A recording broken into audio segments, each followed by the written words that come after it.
7. Practice question 7. The question says a 50-year-old farmer who lives in riverine area presented with history of chronic cough, productive of brownish sputum with occasional hemoptysis, history of weight loss, and history of weight loss. Sputum, acid-fast bacilli, and gene expert were negative, and this is a picture that was demonstrated. The questions are, what is the organism displayed? List 2 intermediate hosts, mode of transmission, list 6 complication, and list 2 drugs. What's the organism displayed? The organism displayed is likely to be an egg of the schistosoma species, most likely schistosoma hematobium, with the parasite that causes schistosomiasis. Choose the schistosoma hematobium because of the terminal spine that demonstrated in the picture displayed. And these are the various other eggs of schistosoma species. You can see the terminal spine for schistosoma hematobium, and then the lateral spine for the other. So these are the various other eggs of the schistosoma species. List 2 intermediate hosts for the organism displayed. The intermediate host is snails, and some of the intermediate snails are Bulimos species that usually transmit schistosoma hematobium, and the Biopalaria species of snail that transmit schistosoma monsanite, and then Oncomelania species that transmit schistosoma japonicum. And the mode of transmission for schistosomiasis is through the skin contact with contaminated fresh water, such as when swimming, bathing, or wading in water contaminated by the parasite. List 6 complications. Some of the complications of the schistosomiasis, especially that of schistosoma hematobium, that commonly affect the genitourinary system, anemia, bladder and urethral fibrosis, and then renal failure, bladder cancer, and some of them have pulmonary hypertension, and it increases susceptibility to HIV infection. The 2 drugs that are commonly used to treat schistosomiasis are praziquantel and ozamniquin. This is a brief overview of schistosomiasis. It's a common chronic disease affecting over 240 million people globally. The common species are schistosoma monsanite, japonicum, mekongi, and then intercalatum, and then mostly affect the poor rural communities, especially those involved in agriculture and fishing occupation. Children are preferentially affected, and this is the brief life cycle of schistosoma species. You can see these are the various eggs. Usually an individual will defecating around the riverine or area, and then deposit the eggs and then hatch within the water over 1 to 3 weeks, and then infect the snails, and then within the snail the species developed into Saccharia. The Miracidium now developed into Saccharia, and then the Saccharia came out, and then they are matured and become at their infective stage. And then human being get infected while contact with the fresh water, and then it develops into the adult swarm, and then depending on the species, now either get deposited within the venous plexus of the bladder or mesenteric venous of the upper intestine, or a larger or smaller intestine, also depend on the species. The pathogenesis is that of infection occurs when humans get exposed to stagnant water, like we mentioned earlier. Snails carrier penetrates skin and becomes schistosomal, and then schistosomal matures into adult, and then adult matured and produce and lay eggs. That causes granulomatous inflammatory changes with scarring, and then the level of infection and disease is proportional to the exposure. The prevalence and intensity increase in older age group due to water contact and immunity. There are various forms of the disease. There's two, the acute schistosomiasis and chronic schistosomiasis. Although acute is rare in the endemic area, but those that doesn't have immunity tends to manifest the disease.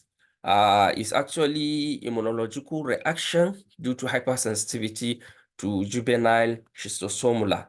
And then the first part of the acute, they could have swimmer's itch, which is a papular pruritic dermatitis that occasionally occurs 24 hours after penetration of the skin by the carrier. And then they may tend to develop what we refer to as Katayama fever, commonly associated with Mansoni and Hematobium species. They present with fever, chills, sweating, fatigue, anorexia, and then dry cough, and even hepatosplenomegaly and urticaria. Usually they have marked eosinophilia and increased immunoglobulins. The ova may be absent in the stool, and symptoms may persist for some weeks, especially the malaise. The chronic schistosomiasis, it could affect different organ system of the body. The hepatosplenic disease, majorly because of schistosoma monsanni and japonicum, causes periportal fibrosis and hepatosplenomegaly and portal hypertension. Liver enzymes and albumin may be normal with liver failure in the late stage. Hypersplenism and pancytopenia may be seen in this group of individual. Intestinal disease caused by distribution, the distribution and cause are similar to that of hepatosplenomegaly. Eggs reaching mesenteric venous plexus then may pass into intestinal mucosa, and the chronic colonic inflammation and cause intermittent bloody diarrhea. Small intestine may also be affected, that may present enteropathy and even intussusception. The genitourinary system, commonly by schistosoma hematobium. The sequelae is that of fibrosis affecting the bladder, the ureteric and ureter. Subsequently, patient may develop hydronephrosis and renal failure. And if affect and hemospasmia, also tail ends are due to recurrent chronic inflammation, cell carcinoma of the bladder, and there also it predisposes the chronic the CNS disease, a depositing of the eggs of Japonicum around the brain parenchyma of CNS manifestation. The pulmonary disease, they can cause pulmonary hypertension. And then the other things, they may also cause bacterial superinfection with bacteremia.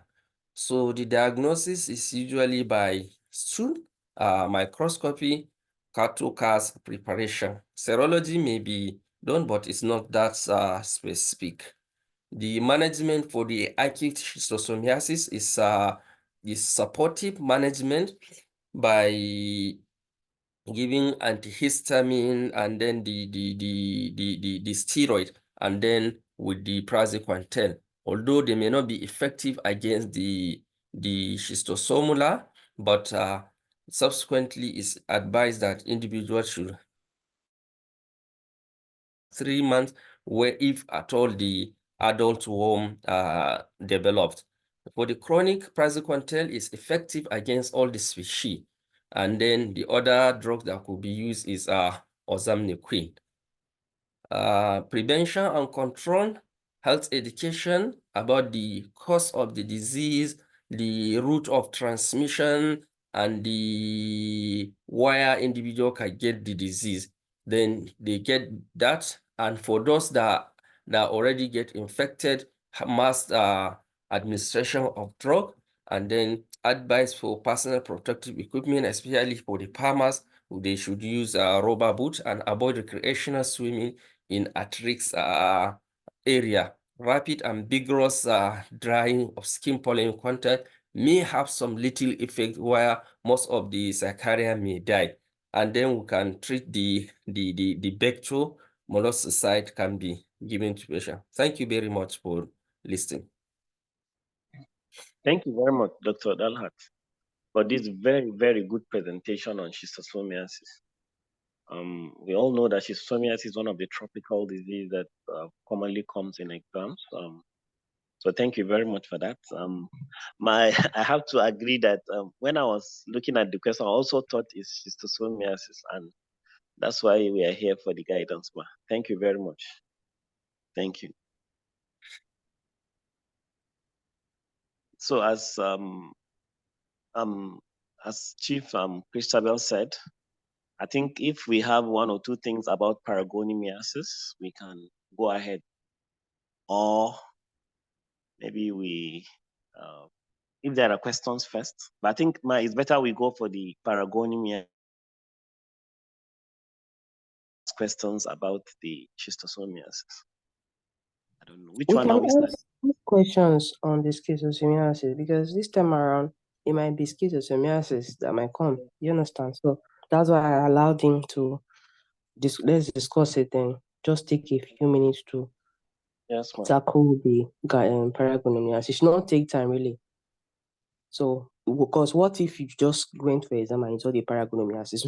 You must say something. You understand? Yes. You must say something. So let's assume it's you are in an exam, they gave you this question and you know in your heart that this is paragoniamiasis. So start talking. So let's answer people's questions, hear the comments, then quickly. Let's do it quickly so we can see our time to do the paragoniamiasis. Yes. So any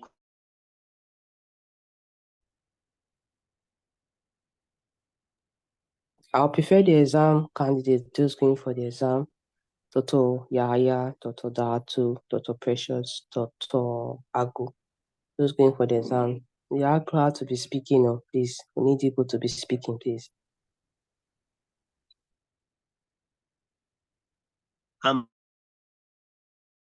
Calm down. Maybe explain those species of snails, because I know during our part one is one of the area that question comes. That believe the oncomelina. Maybe you shed more light on them.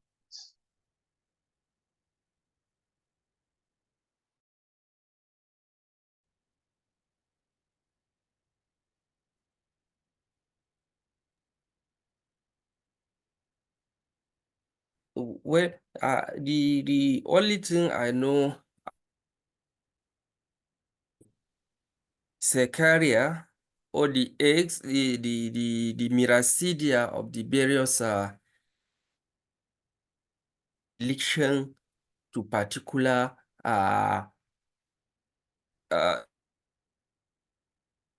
snail. The reason behind why Japan really infect oncomelania, I don't actually know, or Monsanite biopolarities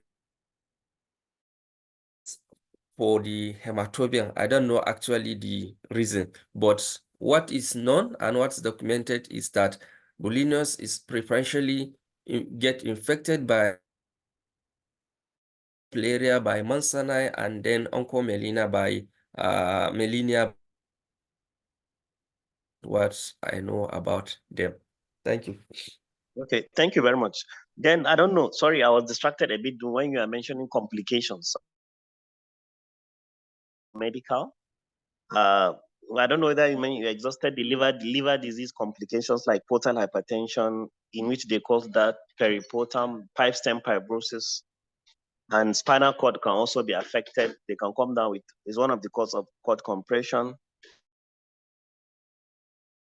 They can cause space occupying lesion in the brain, and they can also cause pulmonary hypertension. Okay, thank you. I was distracted. I know maybe you must have talked some of them, but those are the additions from the complications. Thank you. Yes, Okay, you mentioned them. Thanks. I mentioned and then the CNS, the various transplasmalitis and other things.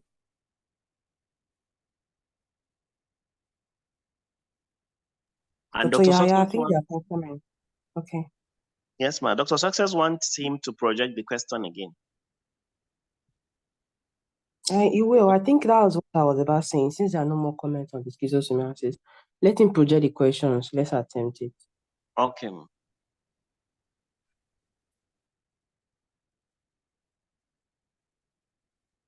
Okay, the question said, a 50-year-old farmer who lives chronic cough, productive of brownish sputum, with occasional hemoptysis. There was history of wet loss and sputum AB, and gene expert were negative. And this figure is displayed. So, Dr. Dahatu,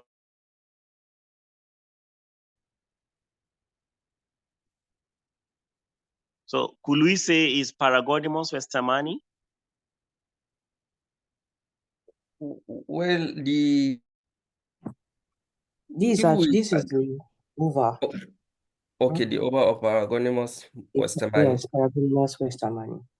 Okay, So, okay. then list The two way to inter. tackle these questions so that it will help the class is similar to schistosomiasis. That's why most of the complications are actually the same, really. And so let me not say everything, but it's similar. Just that now you have more pulmonary manifestations than you have other manifestations of it. Paragoniamiasis is known to cause hemoptysis and some other pulmonary manifestations. So tackle it like this is a normal infestation. You will get the answer already. Yes, Continue, please. yes, sir. The intermediate host, I'm not sure of the snails. Okay. I think the intermediate host is seafood. The first host is freshwater snail, and the second one is a particular form of fish, crustacean, something of that. If crustacean. So yeah, the first intermediate host is the snail, just like that of schistosomiasis. From the eggs to megatheria to Psycheria, back to the definitive host. That's the life cycle. So the first one is a particular form of fish. I think crustacean. Yes, something like that. They are. I think the first one is freshwater snails, and then the second one is freshwater crabs or crayfish. Like freshwater crabs or crayfish. Yeah. Doctor, that is correct. Yes. Crayfish, crabs, shrimps. Those are crustaceans now. They are crustaceans. Yeah. Not really. Yes, they are. Yes, they are. So you see, we're answering the question already. Mode of the mode of transmission is still contact with the water. Not really. All right. Remember, snail, crayfish, crustacean. Think about it. Foodborne? Exactly, poorly prepared. Eating raw of these things. Yeah. Okay.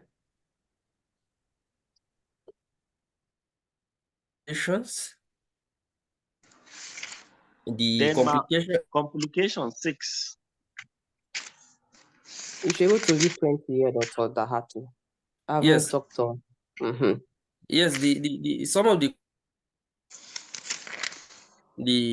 anemia with the recurrent, they usually have frank hemoptysis, and they will develop anemia. They could have pulmonary hypertension, and they could have the lung fibrosis, may ensure pulmonary hypertension, secondary infections of the lungs. The what do you call it? The embolism of some of the various other organ system, including the central nervous system, where they can have the either transverse myelitis, or they could come with weakness. Dr. Tanimu want to add something? Go ahead, sir. Okay, sir. I saw, thank you very much. I saw some of the facts in my archive. Can I read about schistosomiasis? Dr. Tanimo, you know you are now a facilitator, so you pause. Let the participant attend, because you are a facilitator too. You are a infectious disease specialist, so you like an authority on this matter. So once you're done, there's really nothing any person, they might not add so much.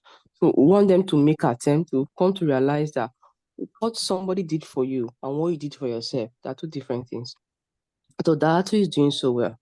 Let him just try. Dr. Datu, go from system to system. You get everything. This is a patient that has a paragoniamiasis, and you know you've not very exhausted the chest, but you are doing well.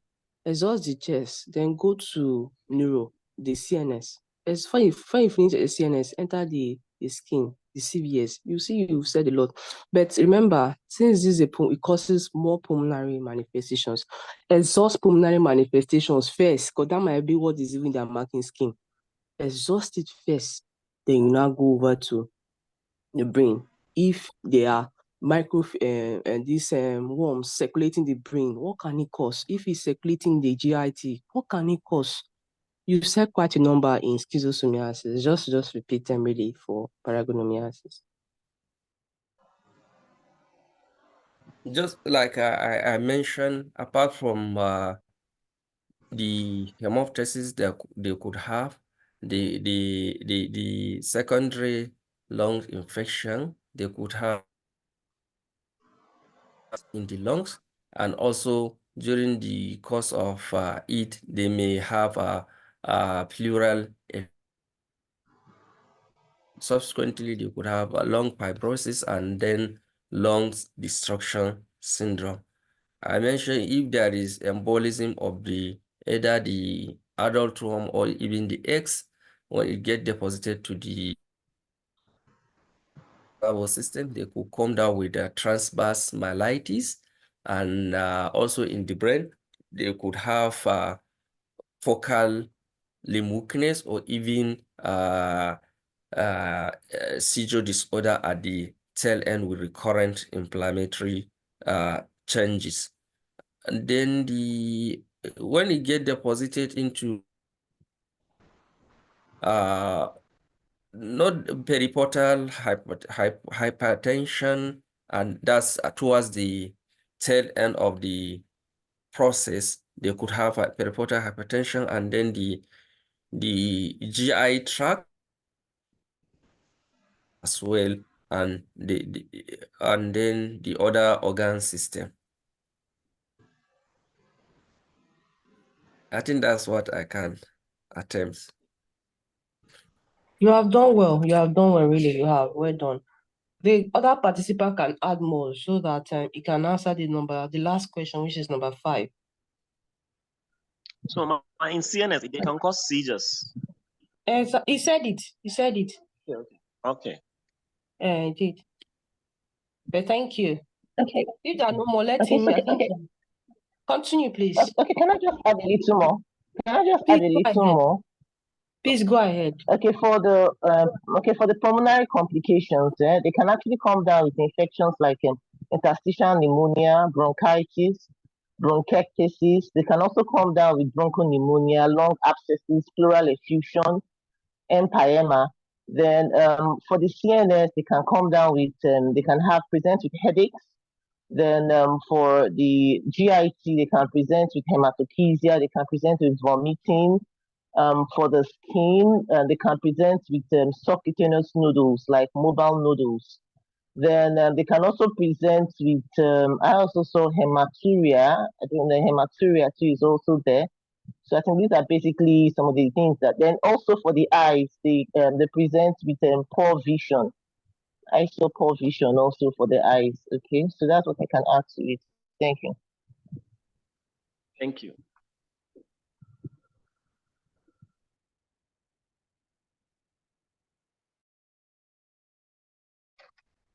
And Mark, can we go to the last question, the last number 5, the last question? List 2 drugs. Please do.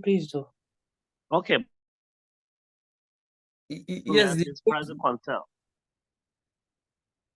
They use praziquantel for the treatment of paragoniamiasis. It's part of the flukes. And then another drug they use is biotianol. Biotianol is another drug of choice for the treatment of paragoniamiasis. And if there is secondary bacterial infection, they will treat accordingly.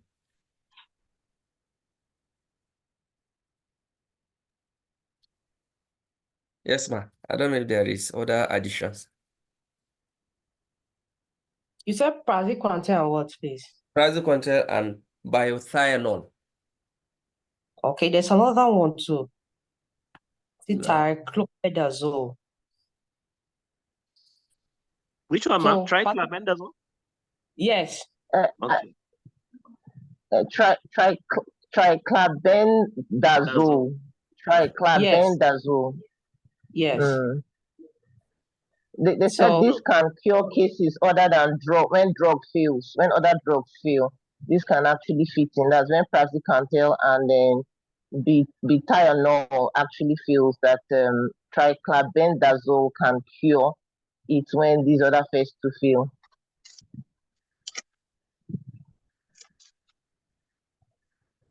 Okay. So I think we should be going rounding up so that we could go for the next. So addition first.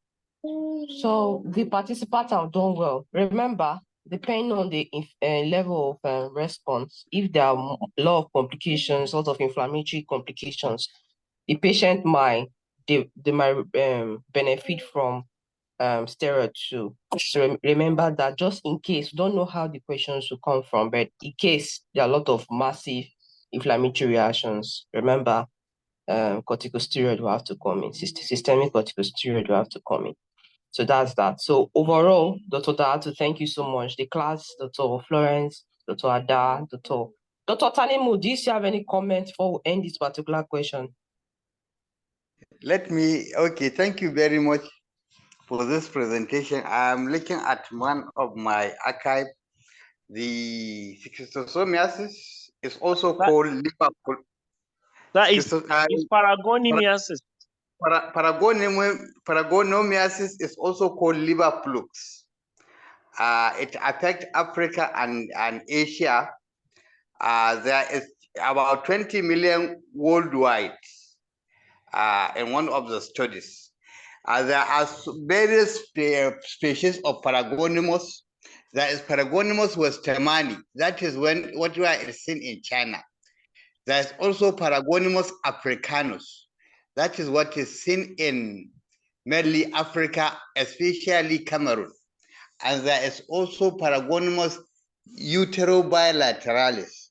That is also what is seen in Nigeria. So these are the main species.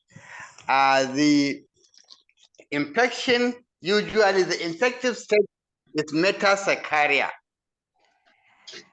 That is the infective state is metasarcaria. Infection is via undercooked crabs and crayfish infected by metasarcaria. So the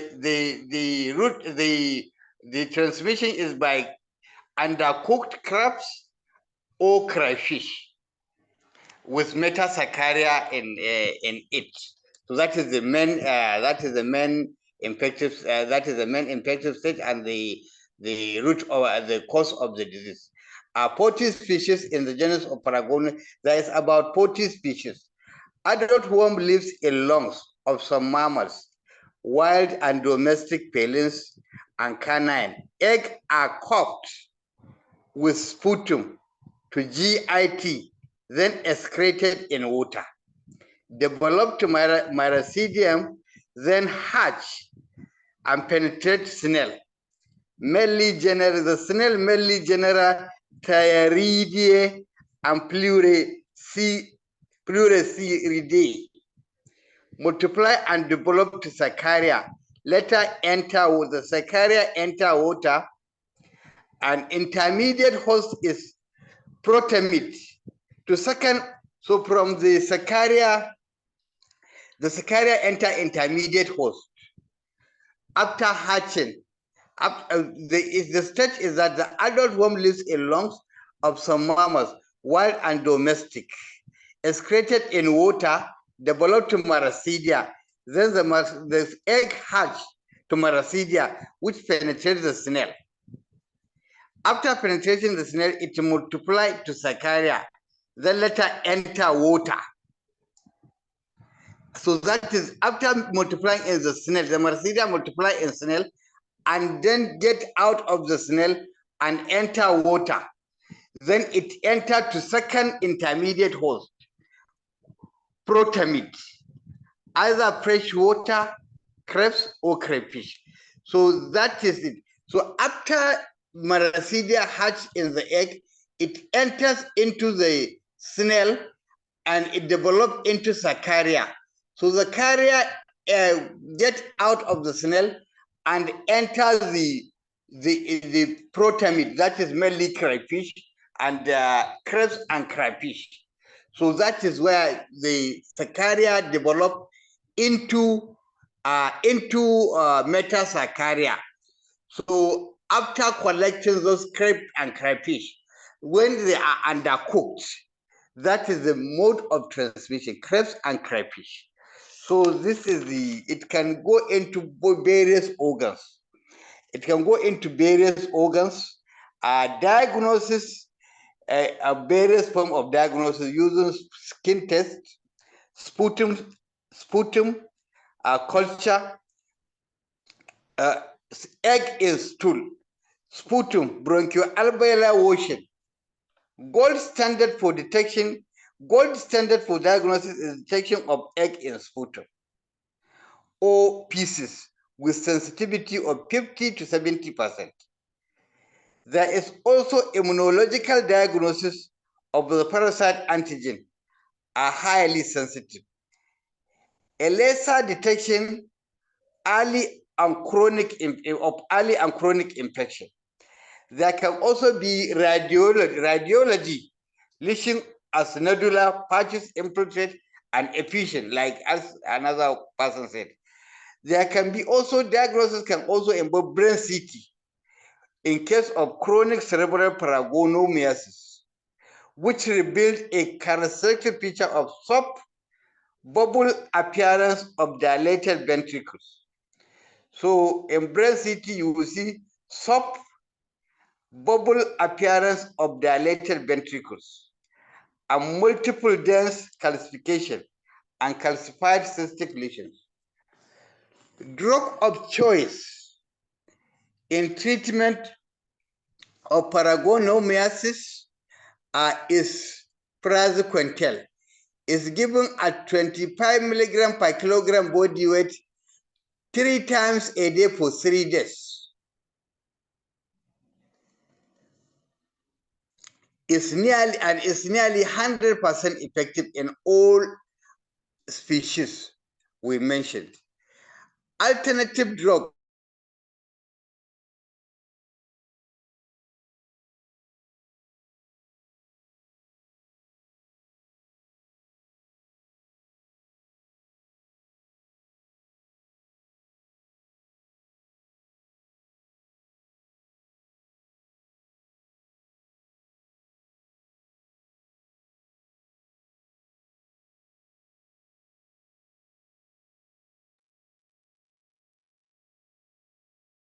Dr. Tanimu? I think we lost him. Maybe network or something.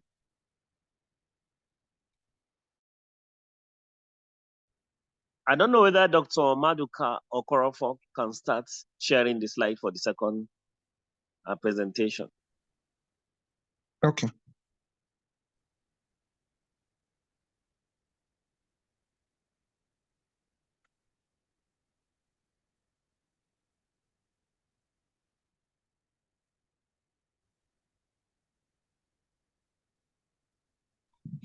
Yes, can you see my slides? Hello? Yes, I can. Yeah, we can see. We can see. Okay. Good morning, my teachers, consultants here present, and my respected colleagues. I'll be taking question number 8. Now, I want to apologize. I have some form of flu, so I'll try to speak out as clearly as I can. Can you hear me? Yes, we can. Okay, so the question goes this way. A 28-year-old female who was diagnosed of AML was commenced on chemotherapy. She developed oliguria, uremic symptoms. EU creatinine pre and post were provided. Post chemo showed elevated urea and creatinine. There was also hyperkalemia and high uric acid. So the questions are as follows. 1, what is your diagnosis? 2, what other investigations will you do? 3, ECG of hyperkalemia was shown. What's the abnormality? 4, how will you manage hyperkalemia? 5, how will you have prevented this condition? And the last question is how will you manage? So for the first question, we talked about what's the diagnosis. The diagnosis is tumour lysis syndrome. I chose this because this is a young woman who has acute myeloid leukemia, and we are told that the woman was commenced on medications for the leukemia, and then suddenly woman became uremic, had hyperkalemia. There is also high uric acid was also found in the woman. So I think that what this woman has is hyperkalemia, is tumour lysis syndrome. So the other investigations to look out for, I want to do serum calcium, which I expect to be low. I want to do serum phosphate, lactate dehydrogenase, which I expect to be elevated. I want to do urinalysis and microscopy, which could help me see the crystals of urate crystals or xanthine crystals. I also want to do renal ultrasound scan and possibly a CT for this patient, where I'm looking out for a stone in the kidneys. I want to do a full blood count for the patient to look out for whether there is any background infective process going on. And of course, ECG is important in this patient. So they said that an ECG was shown in this question, an ECG was shown, and it was said to be an ECG depicting hyperkalemia. And I tried to bring out the features that you can see in hyperkalemia. So these features could depend on the level of hyperkalemia. Usually, when you have a value between 5.5 to 6.5, we could have peaked T wave and ST segment depression. Levels between 6.5 to as high as 8, we could have flattened P waves and prolonged PR interval. When the level is above 8, we could notice that the patient will begin to develop prolonged QRS complex and a sine wave also. The fourth question talked about how will I manage the hyperkalemia in this patient. From the question, we are told that the patient has hyperkalemia and already has uremic symptoms. And so this patient has an indication for dialysis. However, before, while walking the patient up for dialysis, I'll commence the patient on IV calcium gluconate at a dose of 10 mils of 10% calcium gluconate, usually slowly over 10 minutes. I will be doing this to stabilize the membranes of the heart. I also want to commence the patient on IV insulin in order to drive the potassium into the cell, usually at a dose of 10 units of insulin into 50 mils of 50% dextrose. And then it is also important to remove the excess potassium from this patient, which we can accomplish through dialysis, since the patient, apart from being hyperkalemic, is also said to be having some uremic symptoms. So these are the ways we can manage hyperkalemia in this patient. And so I want to go further to try to control or manage the reversible cause of hyperkalemia in this patient. We know that patients with tumour lysis syndrome, the xanthine and uric acid, when it is so saturated, could precipitate in the kidneys and then could cause some form of urate nephropathy or xanthine nephropathy, which could impair excretion of substances, example, potassium. So instituting medications for high uric acid may also help this patient not to continue to accumulate potassium, because in that form, the obstructive, the urate nephropathy will not occur, and the patient may be able to continue to excrete potassium on her own. And so I will ensure continuous cardiac monitoring and serial ECG and measure serum potassium every 1 or 2 hours after the initiation of treatment. And so further measurement is determined by the serum potassium concentration and the response this patient has to therapy.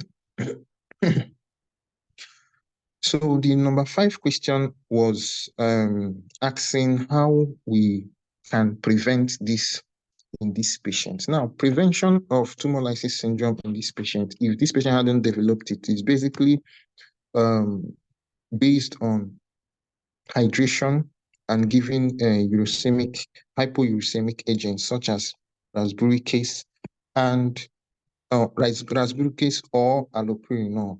However, before commencing this prophylaxis, it's good to risk stratify the patients in order to grade the patients into low risk, moderate risk, and high risk. Now, for this patient that has acute myeloid leukemia, some of the parameters that I will also need will include the white blood cell count and the lactate dehydrogenase, which were not given. With that, I'll be able to grade this patient into a high risk, low risk, or intermediate risk. And there is a risk stratification tool that is usually used, and it's based on the disease the patient has, in this case, acute myeloid leukemia, the burden of the disease, that is how severe it is, and then the specific treatment to be administered. However, like I said, while trying to risk stratifying my patient, I'll go ahead to hydrate this patient, usually with normal saline, and the aim is usually to improve renal perfusion and glomerular filtration and induce high urine output to minimize the likelihood of uric acid precipitating in the tubules. And so it is advised that you commence the patient in as high as 2 to 3 liters of fluid per day. The aim is to produce 80 to 100 mils per meter square per hour of urine. And this, like I said earlier, will help to reduce the chances of the patient forming the uric acid or xanthine precipitating in the kidneys and then forming a stone. However, in the absence of any obstructive uropathy or hypovolemia in this patient, I could also institute loop diuretics, which may be used or which may help to maintain urine output. So having re-stratified my patients, if my patient falls into high risk, I will commence the patient on rasburicase, which is the recommended treatment for high-risk patients, and the dose is 0.2 milligrams per kg. Usually advised to be given single dose rather than multiple therapy. Then, if the patient if the risk is in intermediate, the preferred choice is allopurinol for reducing the uric acid level in this patient. However, it is advised that if the uric acid level is greater than 8 milligrams per dl, it is advised we use rasburicase. The reason for this is that in patients with very high uric acid, if we use allopurinol, what allopurinol does is just simply to avoid conversion of the xanthine to uric acid.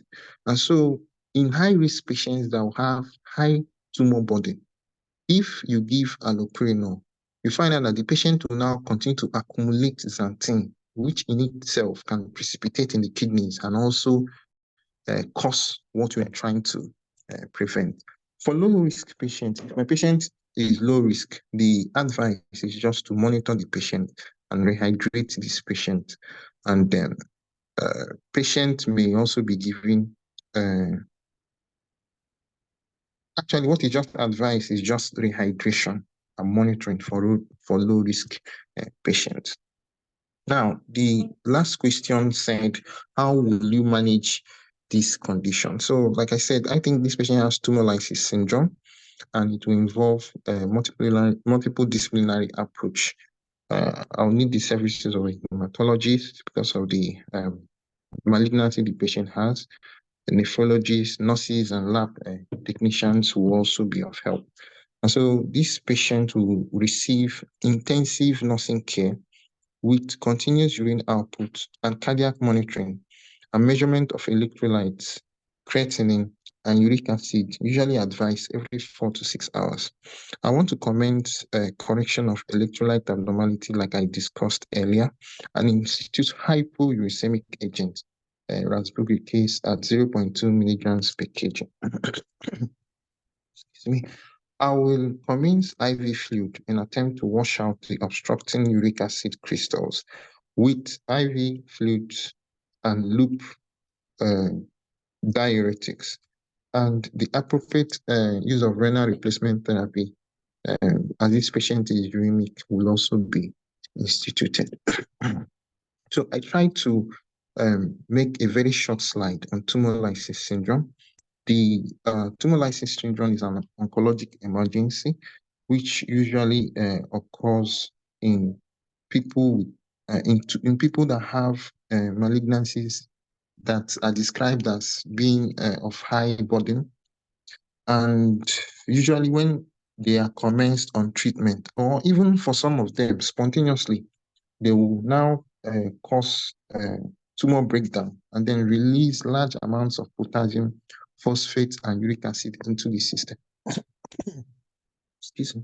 The position of the uric acid and the calcium phosphate crystals in the kidneys is what could precipitate the patient to acute kidney injury like this patient had. And then there is the Cairo-Bishop definition, which could be defined laboratorically or clinically. So the laboratory definition just has to do with if the patient has at least 2 or more of the metabolic features, which is known to have commenced 3 days or 7 days after institution of chemotherapy. And these metabolic features, they are defined as being having at least one value above the upper limit of normal, or if there is a 25% increase from baseline. So that will meet the diagnosis for laboratory tumour lysis syndrome. And for the clinical definition, the patient will have the laboratory features as well as at least one of the following that I will mention. And these, we must ensure that these are not as a result of the therapeutic agents that were instituted.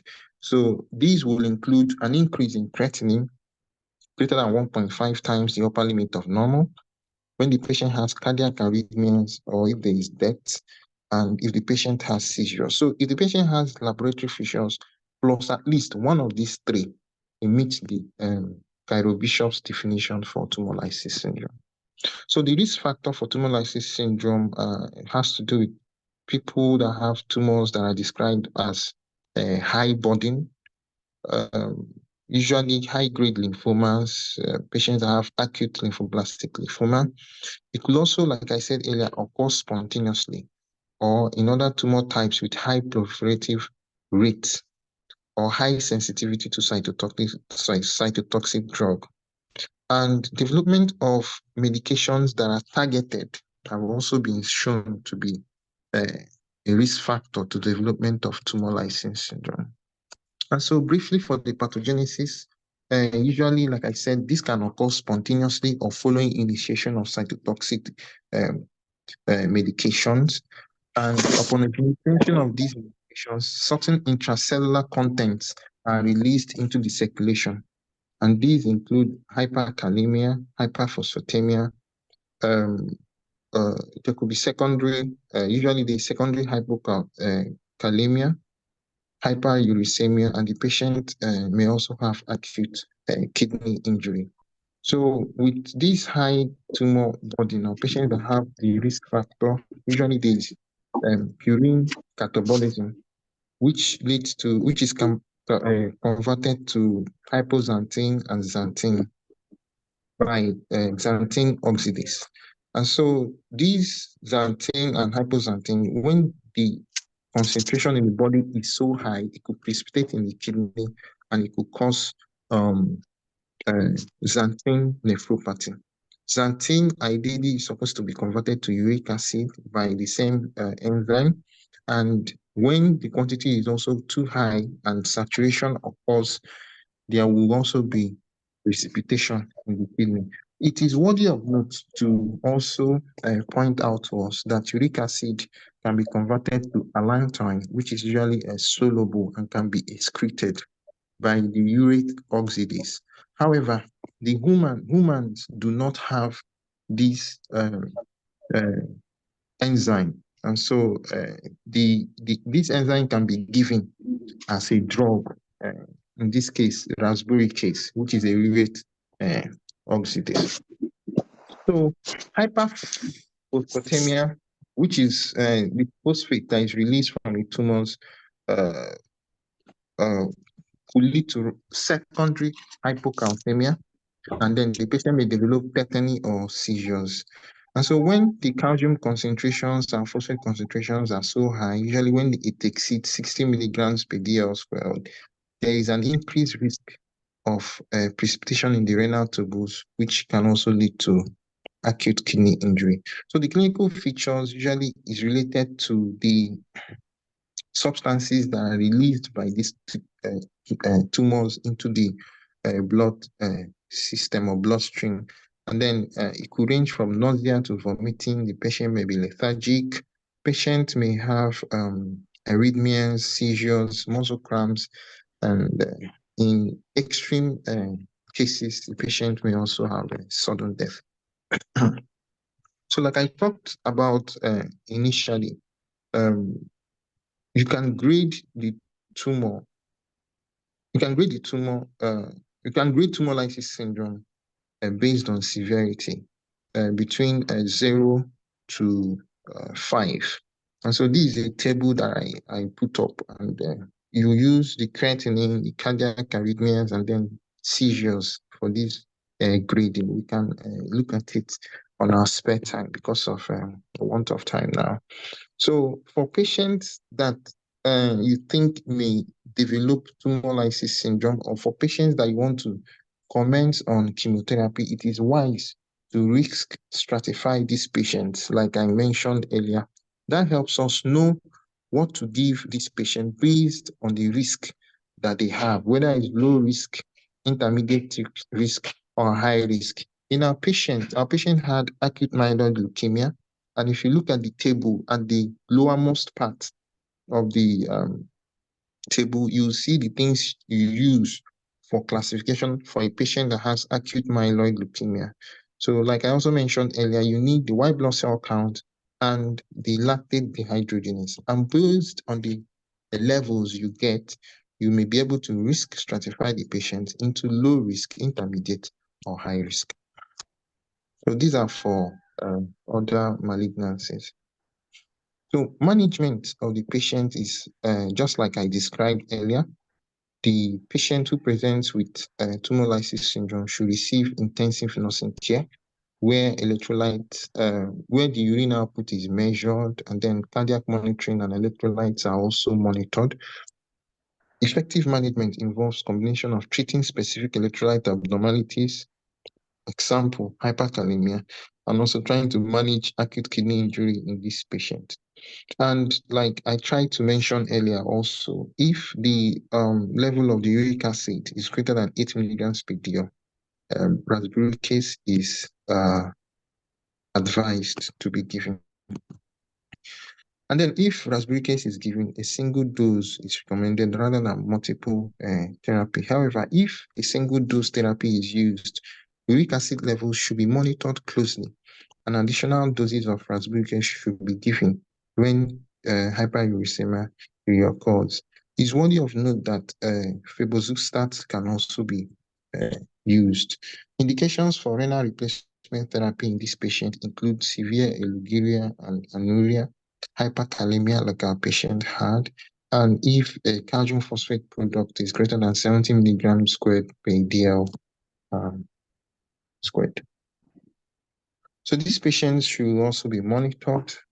Patients with high risk should receive intensive support care with continuous cardiac monitoring, close monitoring of urine and fluid balance. In those with intermediate risk or high risk of developing tumour lysis syndrome, measurement of serum uric acid and other analytes should be assessed at least 4 hourly. However, the initial administration of chemotherapy however, after the initial administration of chemotherapy, these things should be assessed 6 to 12 hourly. Evidence of tumour lysis syndrome or the rising level of uric acid should prompt immediate therapeutic intervention.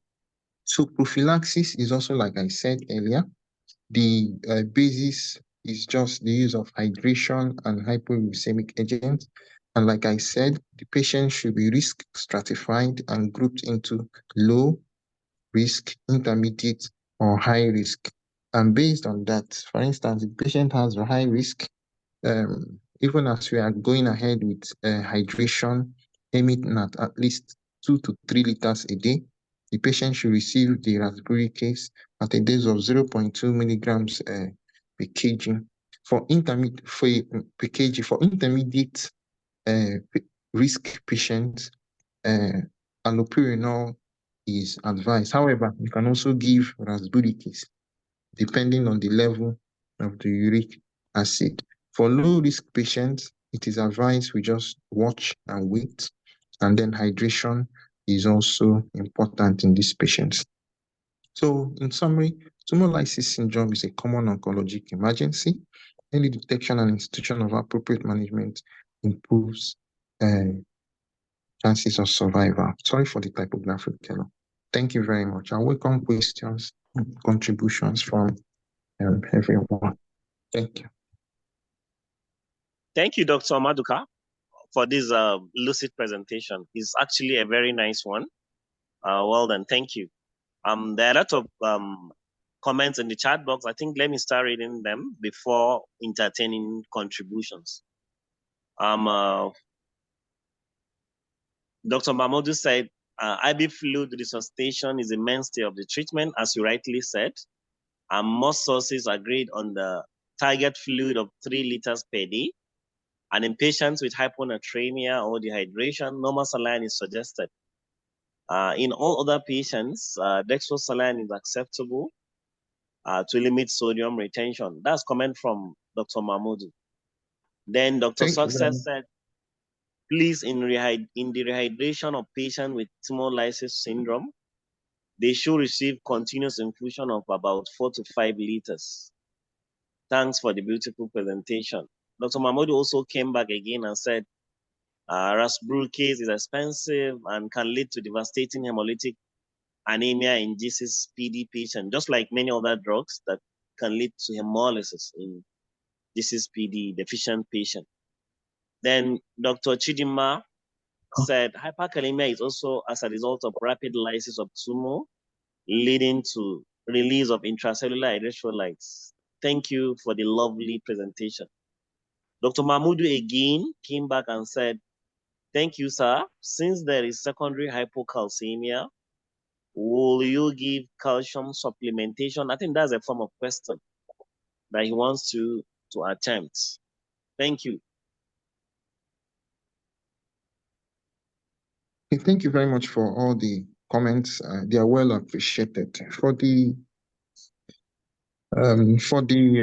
question about use of calcium in this patient, basically, I really didn't see where in management of tumor lysis syndrome where they singled out calcium as part of management. However, I recall that in attempt to correct hyperkalemia we're already giving this patient calcium. And so basically, I think that can serve. However, in patients, you may think they are having severe features of hypocalcemia. I don't think there's any harm in giving this patient calcium. But during the course of correcting hyperkalemia in these patients, which all of them will have, giving calcium gluconate is also a way of replacing calcium in them. Thank you very much. Okay, thank you. Most of that the hypocalcemia is a secondary, so maybe attempting those primary derangement may reverse the hypocalcemia. Thank you very much. Thank you, sir. Thank you, sir. So there is another chat that came in. Dr. Success said there is a Florence trial that favored the use of febuxostat. What is your take? So I don't know, for the febuxostat, is it those with severe renal impairment or ordinary? So she just wants to ask whether you are aware of that trial that favor use of febuxostat. I don't know whether it's for all the patients or for some with severely renal derangement. So. Okay, thank you very much for the contribution and the question. The sources I read actually just used the agents are quoted. However, there is a clause. There are patients that who react to rasburicase, like my respected colleague pointed out initially, GCSPD deficiency, which usually occurs as a result of patients that use rasburicase on. In metabolization of that enzyme, they usually produce hydrogen peroxide, which is dangerous for patients with GCSPD. So in patients that have GCSPD and have or do not tolerate allopurinol, you can use febuxostat. But about that trial, I'm sorry, I didn't see it. Okay. Thank you. We are waiting for if there is solution to that. Okay. Yeah. Okay. Thank you so much for your beautiful presentation. Okay. So for the febuxostat, when I was checking through, they were saying that it can actually worsen renal impairment in patients with CKD stage 3 and above. But it's better we give this patient febuxostat when there's a background renal impairment, whether it is stage 3 or less, because it's been said that allopurinol is said to worsen their renal state. I was even trying to check why, but I didn't really see anything concrete. But I know allopurinol actually predisposes the patient to UTI, but I didn't really see any concrete reason why we have to give febuxostat over allopurinol. But when there's a background renal impairment, febuxostat is better given as compared to allopurinol. If you look at the clinical scenario of this patient, there's already a form of AKI because there was reduced urine output, and then there's elevated creatinine aside the urea. So from my own angle, that's from the studies, from the observational studies, they said that febuxostat is better when there's a background renal impairment, but I didn't get any concrete reason. The only thing I saw was allopurinol can predispose patients to UTI. And once there's a background CKD from stage 3 and above, don't give allopurinol. And secondly, allopurinol is better given in a patient who has the background heart pathology as compared to febuxostat. As in, that's the advantage allopurinol has over febuxostat, because febuxostat can worsen heart failure. So when you have a background heart failure and then this patient has hyperuricemia, it's better to give allopurinol. But in a renal impairment, febuxostat is better given. So that's what I can just add to that. Thank you. Thank you for this Thank great you. addition. I think that's what is advocated in my center too. Gradually, we are trying to stop using allopurinol except in selected patients. So most of the patients that have some degree of renal impairment, they were placed on febuxostat if need be, not only on tumour lysis syndrome, whatever we are managing them for hyperuricemia. Thank you. Thank you very much.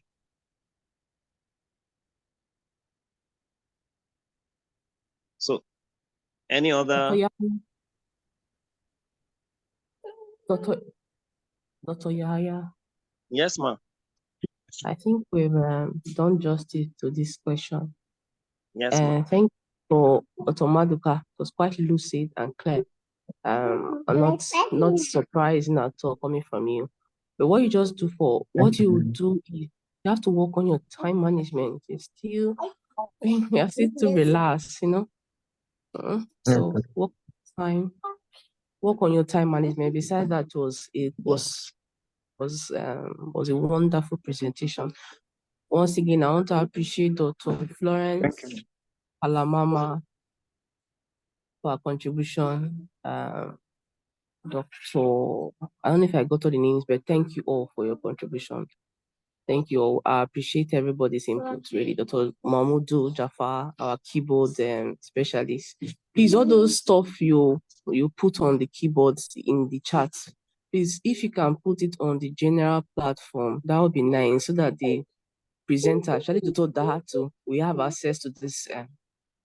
We have access to those information you projected. Thank you so much. And everyone that contributed one way or the other, thank you. Dr. Hati, thank you for your presentation. Dr. Kurafo, thank you for your presentation. Dr. Yahaya, thank you for anchoring. I appreciate your consistency, your sacrifices. Dr. Dahati, one more thing, please. You help us answer that question. Again, don't change your slide. All you do is add to it. So that question, after the slide on the question, you answer the paragoniamiasis, then you leave the schistosomiasis. Then also you have like a slide that shows the paragoniamiasis and the ova of the schistosomiasis, all of them, so that any of these ova they bring in the exam, it will just be clear. And if you can just give a difference, how the ova of the P. westermanni looks like and the ova of the 3 type of schistosomiasis looks like, it really helps. Whoever has that slide, you just have an idea of how they look like, so that, because even Dr. Yahaya also agreed that he thought it was schistosomiasis too. So just to help whoever come across that material. Thank you so much, everyone. We appreciate you. Thank you. So